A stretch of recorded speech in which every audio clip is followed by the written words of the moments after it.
coração do jardim do Éden, onde cada folha dançava em perfeita harmonia e cada respiração era pura vida, um sussurro cortou o ar matinal.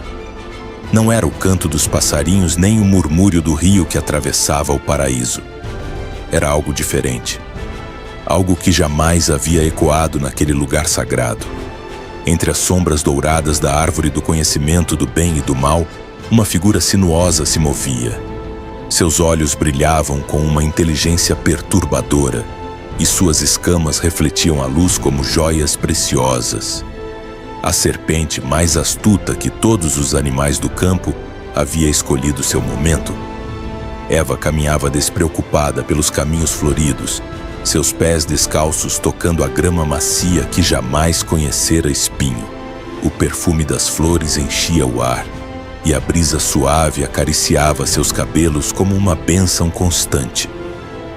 Ela não sabia que estava sendo observada. Não sabia que cada passo a levava mais próxima do momento que dividiria a história da humanidade em antes e depois. Seria possível que uma única conversa mudasse o destino de toda a humanidade?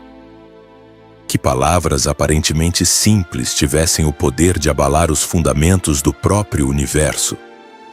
Ali, no vale protegido onde Deus plantara o primeiro jardim nas páginas imortais de Gênesis, capítulo 3, estava prestes a acontecer a primeira batalha de todas as batalhas.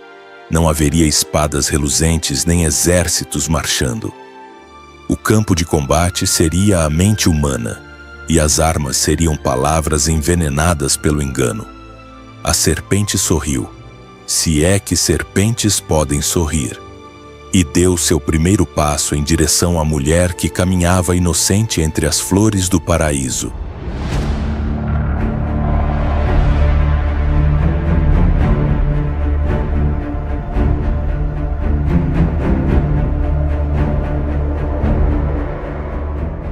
Aquele não era um jardim comum.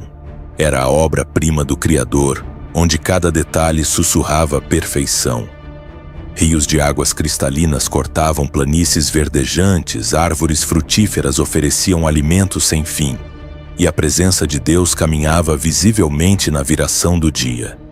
Não havia dor, não havia morte, apenas vida abundante em cada respiração. Mas no centro deste paraíso, duas árvores se destacavam, a árvore da vida e a árvore do conhecimento do bem e do mal. Uma concedia vida eterna, a outra morte certa a quem dela comesse. Era o único limite estabelecido pelo Criador, um mandamento simples que testava a confiança de suas criaturas mais preciosas. Eva, formada da costela de Adão, caminhava com a graça de quem fora moldada pelas próprias mãos divinas. Seus olhos brilhavam com curiosidade inocente, mas ali residia também sua fragilidade. O desejo de compreender tudo ao seu redor. Ela não conhecia o medo, pois jamais experimentara perigo real. Adão, o primeiro homem, trabalhava em outra parte do jardim naquele momento fatídico. Ele, que recebera diretamente de Deus a ordem sobre a árvore proibida, não estava ali para proteger sua esposa da ameaça que se aproximava. E a serpente? A serpente era diferente de todas as criaturas. Mais bela que qualquer animal, mais inteligente que qualquer fera do campo. Mas por trás de seus olhos hipnotizantes ardia algo sinistro. A inveja de quem fora expulso da presença divina e agora desejava arrastar outros consigo para a mesma perdição.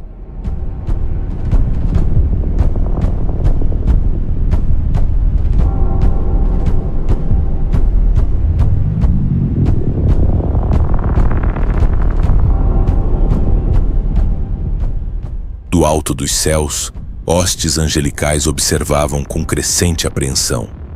Eles conheciam bem aquela criatura que outrora brilhara como estrela da manhã nas cortes celestiais. Agora, banida da presença do Altíssimo, ela rastejava pelo jardim com propósitos sombrios. Os anjos sabiam que não podiam interferir. O livre-arbítrio dos humanos precisava ser respeitado.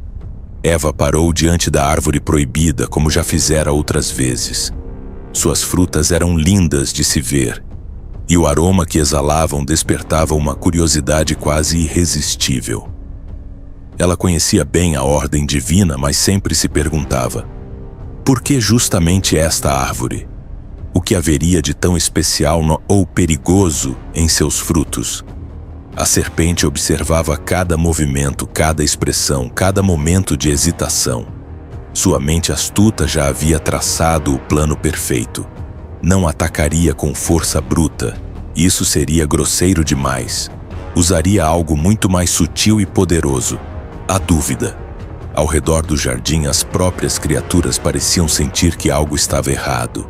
Os leões cessaram seus rugidos, as águias voaram mais baixo, e até mesmo o vento soprou mais devagar, como se a própria criação prendesse a respiração.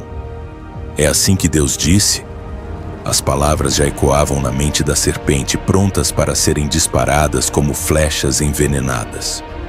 Primeira estratégia: questionar a clareza da palavra divina. Plantar a semente da incerteza onde antes havia confiança absoluta. Certamente não morrereis. A segunda mentira já estava formulada, pronta para negar diretamente a advertência do Criador. Se a dúvida abrisse a porta, a negação da verdade a escancararia. Sereis como Deus, e finalmente a tentação suprema, o apelo ao orgulho, ao desejo de independência, a ilusão de que poderiam ser iguais ao próprio Criador. O plano estava completo. Restava apenas o momento certo para a aproximação final.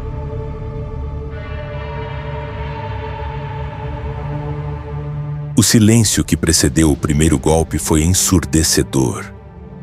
Eva contemplava os frutos dourados quando uma voz suave como mel, mas venenosa como cicuta, cortou o ar. É assim que Deus disse: não comereis de toda a árvore do jardim? Eva virou-se, surpreendida. Animais falavam com ela frequentemente, mas havia algo diferente naquela voz. Algo que fazia seu coração acelerar sem que soubesse por quê. Podemos comer do fruto das árvores do jardim, respondeu ela, inocente ainda. Mas do fruto da árvore que está no meio do jardim, disse Deus, não comereis dele, nem nele tocareis, para que não morrais. A serpente moveu-se mais próxima, seus olhos brilhando com falsa compaixão. Certamente não morrereis. As palavras saíram como sussurro sedutor, negando diretamente a advertência divina. Porque Deus sabe que no dia em que dele comerdes, se abrirão os vossos olhos e sereis como Deus, sabendo o bem e o mal. O primeiro golpe havia sido desferido, a dúvida plantada, a mentira lançada, a tentação oferecida. Eva olhou novamente para a árvore. De repente, o fruto parecia mais desejável que nunca.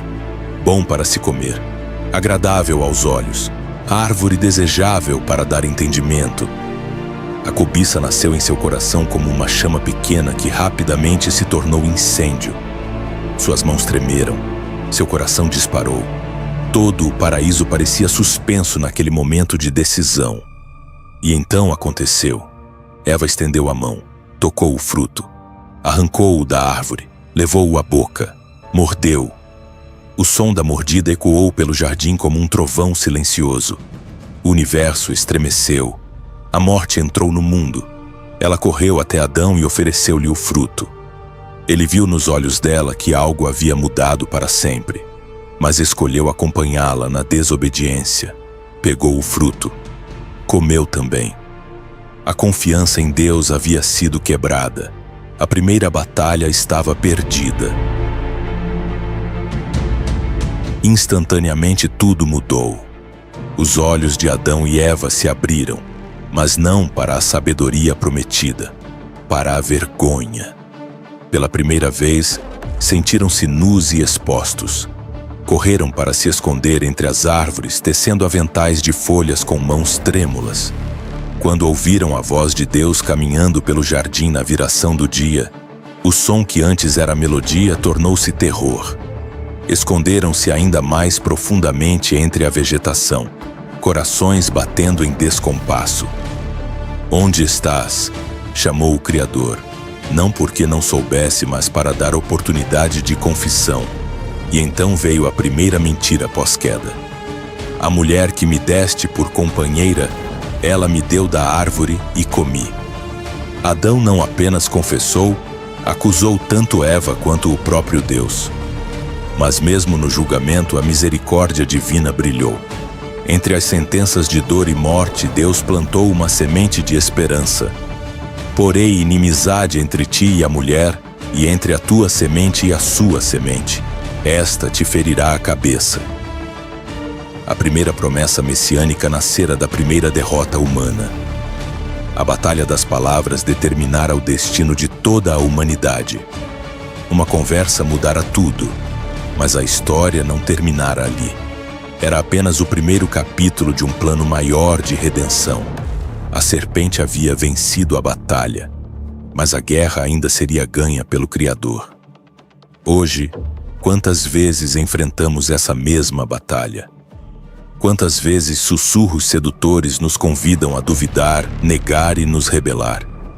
A primeira batalha nos ensina que nossas escolhas têm consequências eternas, mas também que a misericórdia de Deus é maior que nossos fracassos.